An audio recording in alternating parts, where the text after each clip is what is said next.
हर बार अंधेरा होने से पहले ये आदमी अपने घर के दरवाजे पर ब्लीच छिड़कता है। घर के अंदर जाते ही वो सबसे पहले अपने कुत्ते के पंजों को साफ करता है ताकि उसकी गंध ना रहे। सूरज को डूबता हुआ देखकर वो जल्दी से अपने खास स्टील के बने हुए प्लेट्स को खिड़कियों और दरवाजों पर लगाकर बंद कर देता है। घर के खिड़कियां दरवाजे सब कुछ बंद करने के बावजूद भी वो डरता है कि मैं अब तक महफूज नहीं हूँ। जब तक कि वो अपनी राइफल को सीने से लगाए कुत्ते के साथ बाथटब में सिमट कर लेट नहीं जाता, तब तक उसे चैन नहीं मिलता। दरअसल आदमी ने इतनी कड़ी सुरक्षा इसलिए की है क्योंकि जैसे ही रात का अंधेरा छा जाता है, बाहर की दुनिया इंसानों की नहीं रह जाती। वहाँ भयानक ज़ॉम्बीज़ के झुंड सड़कों पर आतंक मचाते हुए घूमते हैं। दरअसल यह नतीजा था उस खतरनाक मिसेल्स वायरस का, जिसकी मदद से साइंटिस्ट 3 साल पहले कैंसर का इलाज ढूंढ रहे थे। लेकिन उस मिसेल्स वायरस को जेनेटिकली मॉडिफाई करने से उसने म्यूटेट होकर एक नया और खतरनाक रूप ले लिया, जिसे क्रिपन वायरस नाम दिया गया था। यह वायरस हवा के जरिए तेजी से पूरी दुनिया में फैल गया और इसने दुनिया से लगभग 90% लोगों का सफाया कर दिया। पर इस विनाश के बाद जो हुआ वो और ज्यादा खौफनाक था। हालांकि कुछ लोग इस वायरस से पूरी तरह इम्यून थे, लेकिन बाकी बचे करोड़ों लोगों के अंदर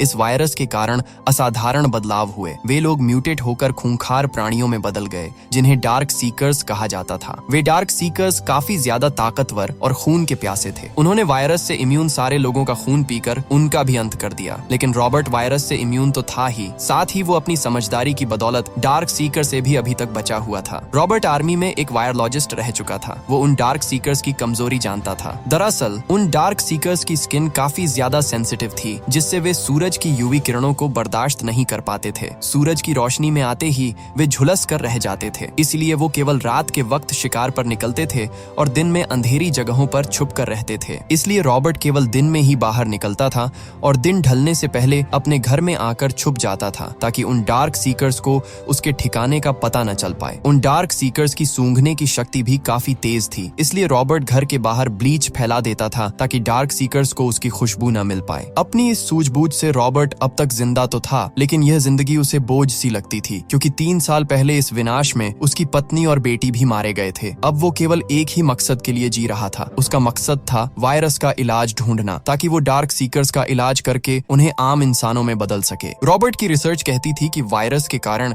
वे डार्क सीकर्स जिंदा लाशों में बदल चुके हैं। उनके अंदर की इंसानियत खत्म हो चुकी है और अब उनका सिर्फ एक ही मकसद है, जिंदा रहने के लिए खून पीना। रॉबर्ट की बेसमेंट में एक लैब भी मौजूद थी, जहां वो वायरस का इलाज ढूंढने की कोशिश कर रहा था। इस प्रक्रिया में रॉबर्ट अपने इम्यून ब्लड से सीरम तैयार करके उन्हें इन्फेक्टेड चूहों पर टेस्ट करता था, पर बदकिस्मती से अब तक उसे कोई भी कामयाबी नहीं मिली थी। इसी तरह अगली सुबह रॉबर्ट अपनी लैब में आया, जहां उसने वायरस से खूंखार हो चुके चूहों पर अलग अलग सीरम टेस्ट किए थे। हालांकि ज्यादातर चूहों पर सीरम का कोई असर नहीं दिख रहा था और कई चूहे तो मर ही गए थे, लेकिन एक सीरम का एक चूहे पर असर दिख रहा था। वो चूहा ठीक होने लगा था। इससे रॉबर्ट को एक उम्मीद की किरण नजर आई, पर अब उसे यह सीरम टेस्ट करने के लिए किसी डार्क सीकर की जरूरत थी। कुछ देर बाद रॉबर्ट अपने डॉग सैम के साथ बाहर आ गया। हर रोज की तरह उसने कुछ खाने पीने के सामान कलेक्ट किए। फिर दोपहर होते ही वो एक सी पोर्ट पर आ गया। रॉबर्ट हर दोपहर सी पोर्ट पर आकर रेडियो पर एक संदेश प्रसारित करता था, जिसमें वो कहता था, मेरा नाम है रॉबर्ट और मैं न्यूयॉर्क शहर का एक सर्वाइवर हूँ। अगर मेरी तरह कोई और भी कहीं जिंदा बचा है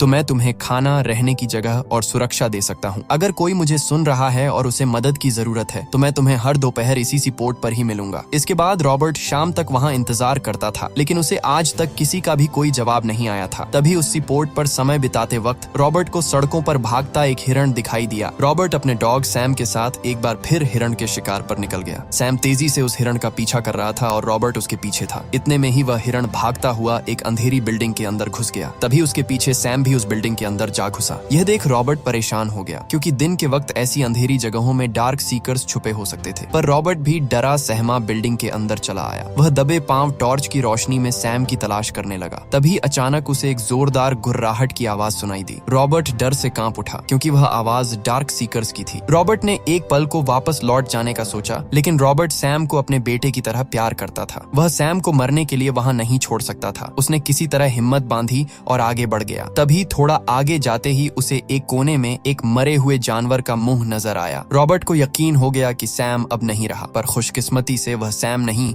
बल्कि हिरण था। रॉबर्ट की जान में जान आ गई। वह हिम्मत जुटाकर थोड़ा और आगे गया और जब एक कमरे में टॉर्च की रोशनी डाली, तभी उसने जो देखा उसकी सांस अटक गई।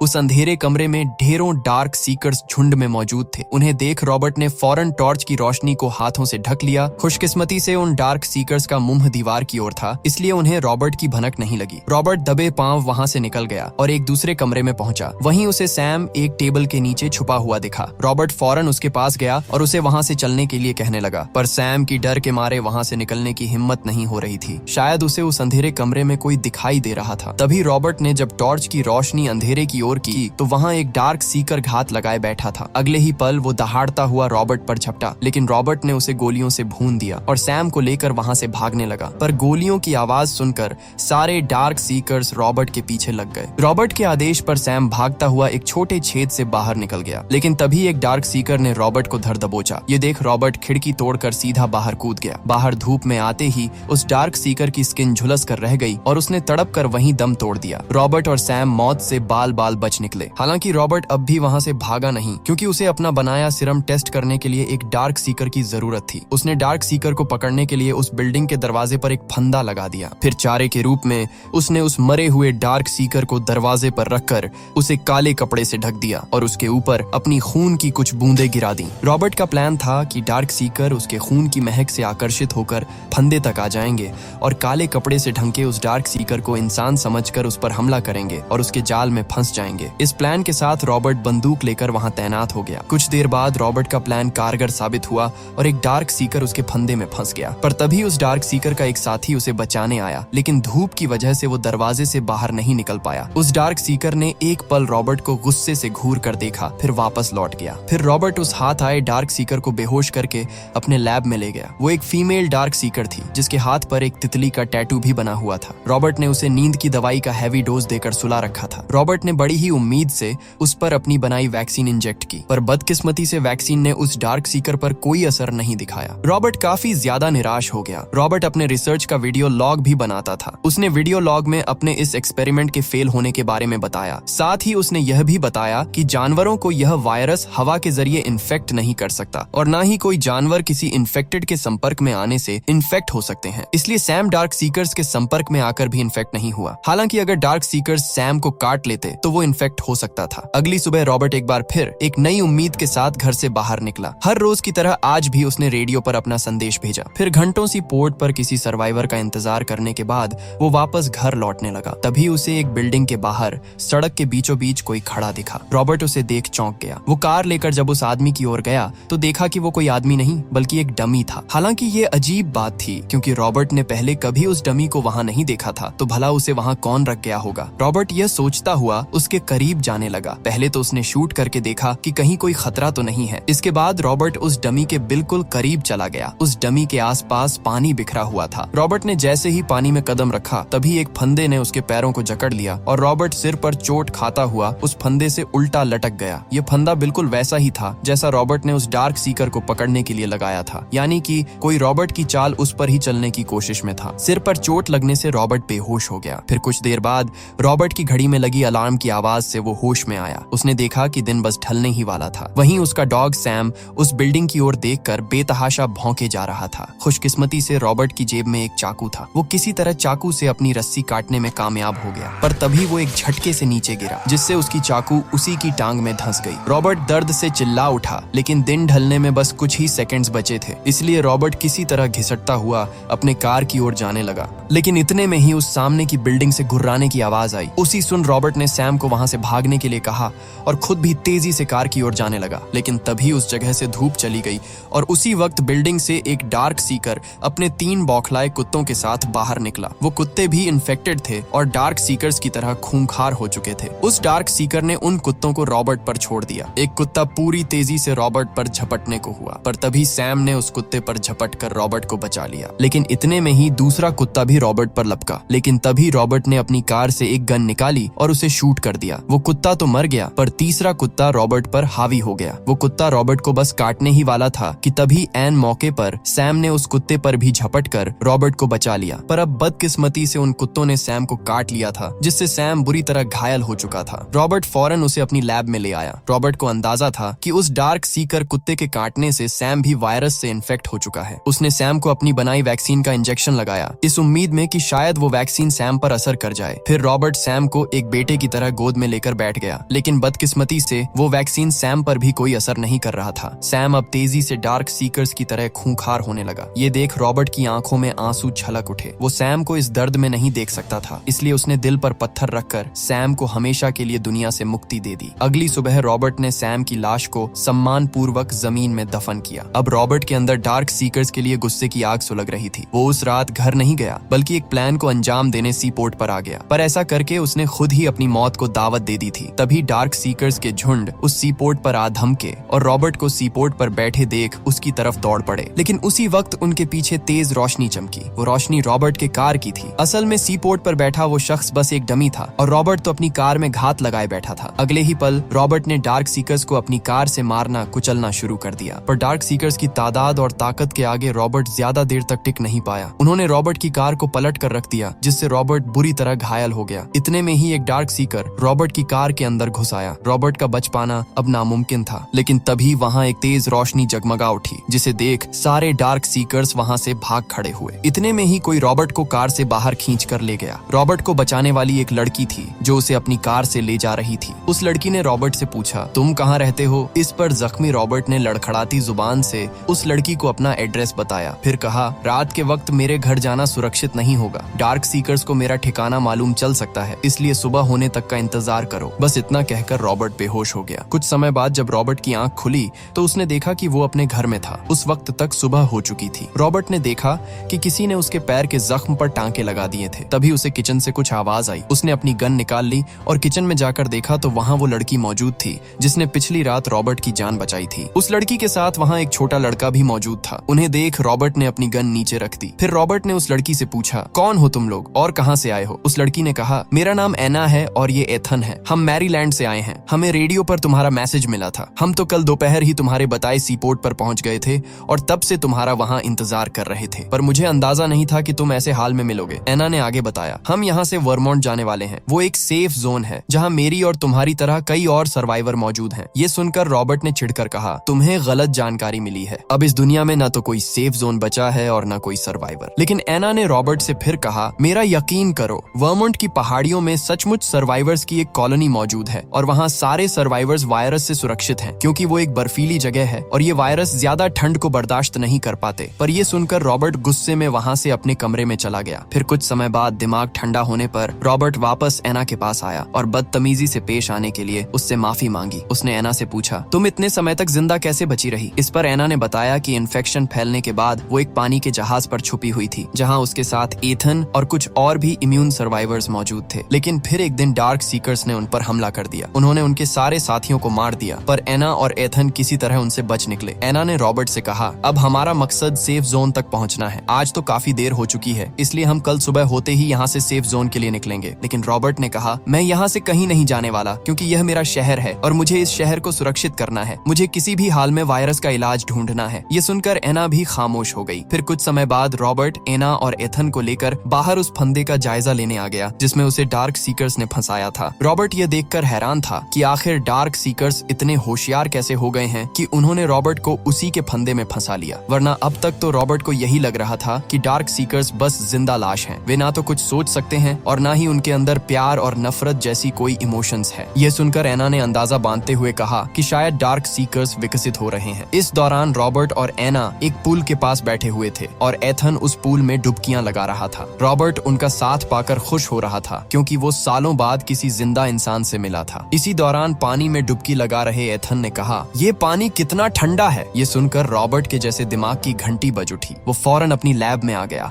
और उस फीमेल डार्क सीकर जिसे उसने वैक्सीन टेस्ट के लिए पकड़ा था उसे बर्फ में लिटा दिया। जैसा कि एना ने रॉबर्ट को बताया था कि वायरस ठंड में सरवाइव नहीं कर पाता, इसलिए उसने डार्क सीकर की बॉडी टेम्परेचर को कम करके उसमें अपना बनाया वैक्सीन इंजेक्ट किया। रॉबर्ट को अंदाजा था कि शायद इस तरीके से वैक्सीन काम कर जाएगा। इसी दौरान एना भी रॉबर्ट की लैब में आई। एना ने देखा कि रॉबर्ट ने लैब में ढेर सारे डार्क सीकर्स की फोटोज लगा रखी थी। एना ने रॉबर्ट से पूछा, इन सब का क्या हुआ? इस पर रॉबर्ट ने बताया, मैंने इन सबको अपना वैक्सीन टेस्ट करने के लिए पकड़ा था, लेकिन ये सब टेस्ट के दौरान मारे गए। ये सुनकर एना दंग रह गई। इसी तरह शाम हो गई। रॉबर्ट ने ईथन को अपनी बेटी के कमरे में सुला दिया। फिर अंधेरा होने से पहले वो घर के सारे खिड़की दरवाजों को बंद करने लगा। इसी दौरान एना ने रॉबर्ट से फिर कहा, अगर तुम भी हमारे साथ सेफ जोन में आते तो मुझे खुशी होती। इस पर रॉबर्ट ने चिढ़ चिढ़कर कहा, आखिर तुम कैसे कह सकती हो कि वहाँ कोई सर्वाइवर कॉलोनी मौजूद है? तुम्हें इस बारे में किसने बताया? ये सुनकर एना ने कहा, ईश्वर ने। ये जो कुछ भी हो रहा है सब ईश्वर की मर्जी है। वो ईश्वर ही थे जिन्होंने मुझसे रेडियो ऑन करवाया और तब मुझे तुम्हारा मैसेज मिला। ईश्वर ने ही मुझे सही समय पर तुम्हारे पास भेजा, वरना तुम तो अब तक मर चुके होते। मेरा यकीन करो रॉबर्ट, अगर तुम शांति से सुनो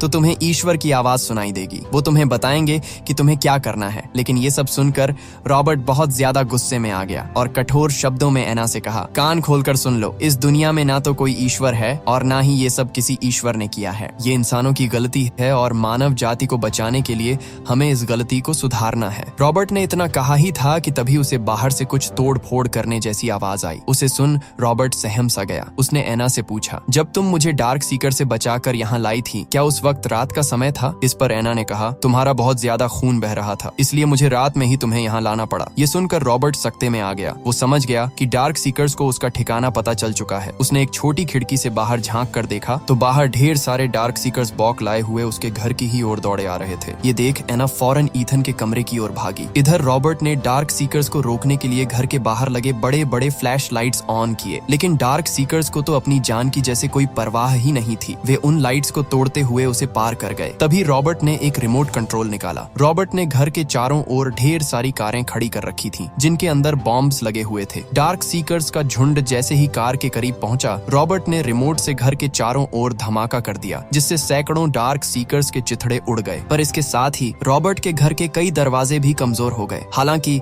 इसकी फिक्र छोड़ रॉबर्ट एना और ईथन के पास ऊपर के कमरे की तरफ जाने लगा। पर तभी ऊपर के एक कमरे में पहुंचकर रॉबर्ट ने देखा कि एक डार्क सीकर घर के अंदर घुस आया था और छत को तोड़कर अपने बाकी साथियों के लिए भी अंदर आने का रास्ता बना रहा था। वहीं एना और ईथन डरे सहमे एक कबाड़ के नीचे छुपे हुए थे। इसी दौरान रॉबर्ट को वहां डेस्क पर एक गन रखी हुई दिखी। तभी उधर डार्क सीकर्स को देख डर से ईथन की चीख निकल गई, जिससे उस डार्क सीकर ने उन्हें देख लिया और उनकी ओर लपका। ये देख रॉबर्ट ने फौरन वह गन उठाई और उस डार्क सीकर को खत्म कर दिया। पर तभी रॉबर्ट ने जब खिड़की से बाहर झांक कर देखा तो बाहर ढेर सारे और डार्क सीकर्स उसके घर की ओर ही आ रहे थे। उन्हीं में वो डार्क सीकर भी था जिसने रॉबर्ट को अपने साथी को फंदे में फंसाते हुए देखा था। वो उन डार्क सीकर्स का लीडर लग रहा था। उसे गुस्से में देख रॉबर्ट एना और ईथन को लेकर बेसमेंट के अपने लैब में आ गया और दरवाजों को अच्छी तरह बंद कर दिया। इसी दौरान रॉबर्ट और एना ने देखा कि रॉबर्ट का तरीका काम कर गया था। अब रॉबर्ट की बनाई वैक्सीन लैब में मौजूद उस डार्क सीकर पर असर दिखा रही थी। वो डार्क सीकर ठीक होने लगी थी। पर इतने में ही सारे डार्क सीकर्स बेसमेंट का दरवाजा तोड़कर लैब के अंदर घुस आए। उस वक्त रॉबर्ट बाकी लोगों के साथ एक ग्लास चैम्बर में था। उसने फौरन चैम्बर का दरवाजा बंद कर दिया। वो दरवाजा मजबूत ग्लास का बना था, पर डार्क सीकर्स उसे ठोकर मार मार कर तोड़ने लगे। अब रॉबर्ट, एना और ईथन का बच पाना नामुमकिन था। ये देख रॉबर्ट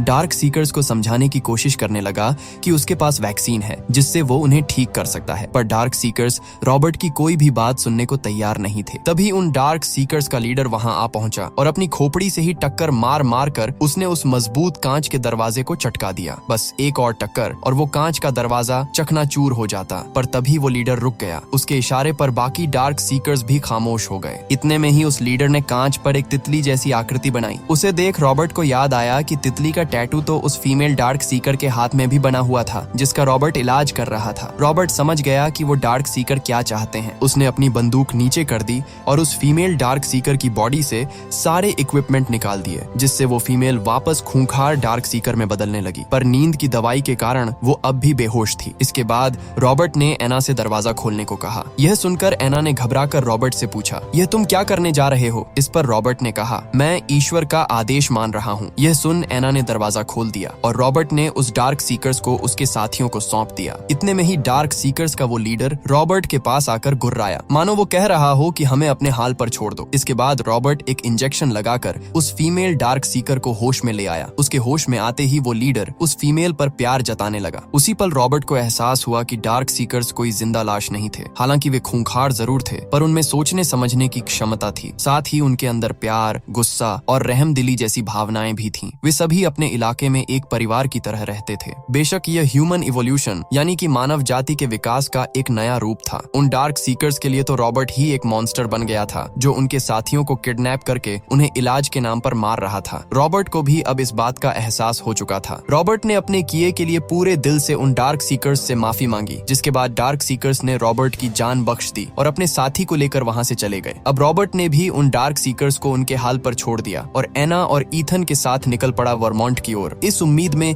कि शायद वहां सचमुच सर्वाइवर्स हों और उन्हें मदद की जरूरत हो। और यहीं पर यह शानदार मूवी खत्म हो जाती है। दोस्तों, मुझे बताओ कि आपको ये वीडियो कैसे लगी। अगर अच्छी लगी हो तो अपने दोस्तों के साथ जरूर शेयर करके वीडियो को लाइक और चैनल को सब्सक्राइब करना ना भूले।